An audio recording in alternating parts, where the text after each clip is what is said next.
जय श्री कृष्णा मित्रों, कहानियों के मंच में आपका हार्दिक स्वागत है। एक छोटे से गांव में माधव नाम का एक व्यक्ति रहता था।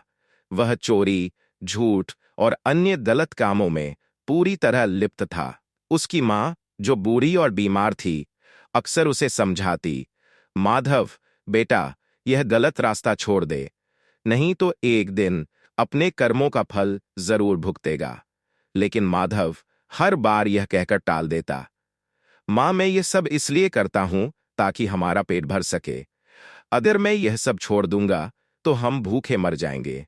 मां ने कई बार समझाया, लेकिन माधव की आदतें बदलने का नाम ही नहीं ले रही थी। एक दिन मां ने उससे कहा, बेटा, अगर तुम मेरी बात मानते हो तो एक काम करो, कम से कम झूठ बोलना छोड़ दो, सच बोलने की आदत डाल लो। सच बोलना सबसे बड़ी नेकी है।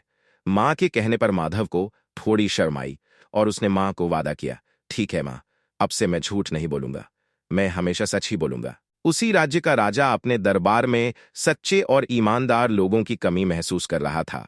उसे लगता था कि उसके दरबारी और मंत्री उसे सही बातें नहीं बताते और सच्चाई छुपाते हैं। राजा ने फैसला किया कि वह रात को वेश बदलकर राज्य की गलियों में घूमेगा और देखेगा कि लोग उसके बारे में क्या सोचते हैं। उस रात राजा एक साधारण किसान के वेश में गांव की गलियों में घूम रहा था। वह हर किसी से बात करता, लेकिन कोई भी उसे कुछ खास जानकारी नहीं दे रहा था। तभी उसकी मुलाकात माधव से हुई। माधव देर रात कहीं जा रहा था। राजा ने उसे रोककर पूछा, भाई, इतनी रात को तुम कहां जा रहे हो? माधव ने अपनी मां को दिया वादा याद करते हुए सच सच कहा, मैं राजा के महल में चोरी करने जा रहा हूं। राजा यह सुनकर चौंक गया। उसने सोचा, क्या यह व्यक्ति सच में इतना ईमानदार है कि अपने अपराध की बात खुलकर बता रहा है? लेकिन उसने अपनी पहचान छुपाते हुए कहा, क्या तुम मुझे भी अपने साथ ले चलोगे? मैं भी एक चोर हूं। माधव ने हामी भर दी और दोनों महल की ओर चल पड़े। महल पहुंचने पर राजा ने माधव को रास्ता दिखाया और कहा, महल के पहरेदार कुछ देर में अपनी जगह बदलेंगे। तब तुम अंदर जाओ और वहां एक बड़े कमरे में रखा सोने का बक्सा चुरा लो। वह बक्सा बहुमूल्य सिक्कों और जवाहरात से भरा है। माधव ने राजा की बात मानी और महल के अंदर दाखिल हुआ। उसने बक्सा खोला तो उसमें सोने के सिक्के और हीरे जवाहरात। माधव ने सोचा, क्या मुझे सारे सिक्के और जवाहरात चुरा लेने चाहिए? फिर उसने अपने मन में विचार किया, मुझे अपनी मां की बातें याद रखनी चाहिए, सारे चुराने की जरूरत नहीं। उसने कुछ सिक्के और हीरे उठाए और बाकी वहीं छोड़ दिए। बाहर निकलते ही उसने राजा से कहा, मैंने कुछ सिक्के लिए हैं, लेकिन सारे नहीं। ये लो, तुम्हारा हिस्सा भी। राजा ने माधव की ईमानदारी से प्रभावित होकर उसे अगली सुबह दरबार में बुलाने का आदेश दिया। सैनिकों ने माधव को पकड़कर दरबार में पेश किया। राजा ने उससे पूछा, क्या तुमने महल में चोरी की है? माधव ने वचन के अनुसार सच सच बताया, हां, मैंने महल से कुछ सिक्के और जवाहरात चुराए थे, लेकिन मैं झूठ नहीं बोलूंगा, मैंने सारे नहीं लिए। राजा ने यह सुनकर अपने दरबारियों से पूछा, ऐसे ईमानदार व्यक्ति के साथ क्या किया जाए? दरबारियों ने कहा, महाराज, ऐसा व्यक्ति जो सच बोलता है वह राज्य के लिए उपयोगी हो सकता है। उसे सजा देने के बजाय एक। राजा ने स्त्री की बात सुनने के बाद तीनों पुरुषों की ओर देखा और पूछा, क्या यह सच है कि तुमने इस औरत को अपना धन दिया था? तीनों पुरुष एक दूसरे की ओर देखते हुए असमंजस में पड़ गए। उनमें से एक ने कहा, मालिक, यह झूठ बोल रही है, हमने इसे कभी कोई धन नहीं दिया, यह हमें धोखा दे रही है। राजा ने मामले की गंभीरता को समझते हुए तुरंत अपने बुद्धिमान सलाहकार रघु को बुलाया। रघु अपने तीव्र बुद्धि और न्यायप्रियता के लिए प्रसिद्ध था। रघु ने राजा से अनुमति लेकर कहा, महाराज, हमें सच तक पहुंचने के लिए थोड़ा समय चाहिए।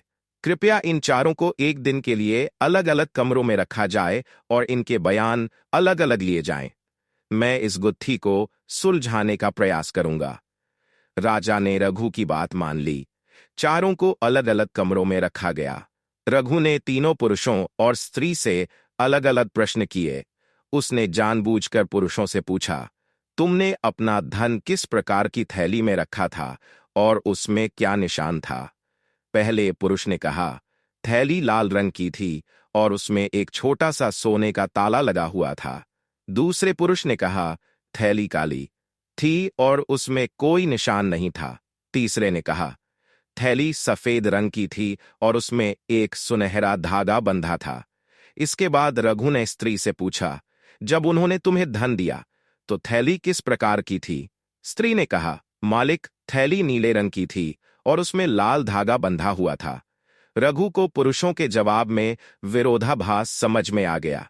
वह स्त्री के घर जाकर उस स्थान की जांच करने गया जहां धन दबाने की बात कही गई थी। उसने वहां खुदाई की और सच में एक नीले रंग की थैली निकली जिसमें लाल धागा बंधा था। थैली को खोलने पर उसमें पर्याप्त धन और एक चिट्ठी निकली। चिट्ठी में लिखा था, यह धन उन 3 चोरों का है जो इसे अपनी गंदी योजनाओं के लिए इस्तेमाल करना चाहते थे। इसे सुरक्षित रखने के लिए धन्यवाद। रघु ने यह चिट्ठी राजा के सामने पेश की। राजा ने चिट्ठी पढ़ने के बाद तीनों पुरुषों से कड़ाई से पूछताछ की। सच्चाई सामने आई कि वे तीनों चोर थे और स्त्री को फंसाकर अपना धन बचाना चाहते थे। राजा ने उन तीनों को दंडित किया और स्त्री को उसकी ईमानदारी और साहस के लिए इनाम दिया। साथ ही रघु की सूझबूझ की प्रशंसा करते हुए कहा, रघु, तुमने फिर से साबित कर दिया कि तुम इस दरबार के सबसे बुद्धिमान व्यक्ति हो। दरबार में सभी ने रघु की प्रशंसा की और स्त्री ने आभार व्यक्त करते हुए कहा, आपने मेरी सच्चाई को साबित किया। इसके लिए मैं जीवन भर आपकी ऋणी रहूंगी। तो दोस्तों, उम्मीद है कि ये कहानी आपको पसंद आई होगी। तो वीडियो को लाइक करें, शेयर करें और चैनल कहानियों का मंच को सब्सक्राइब भी करें। तो मिलते हैं आपसे एक नए वीडियो के माध्यम से। धन्यवाद। जय श्री कृष्णा।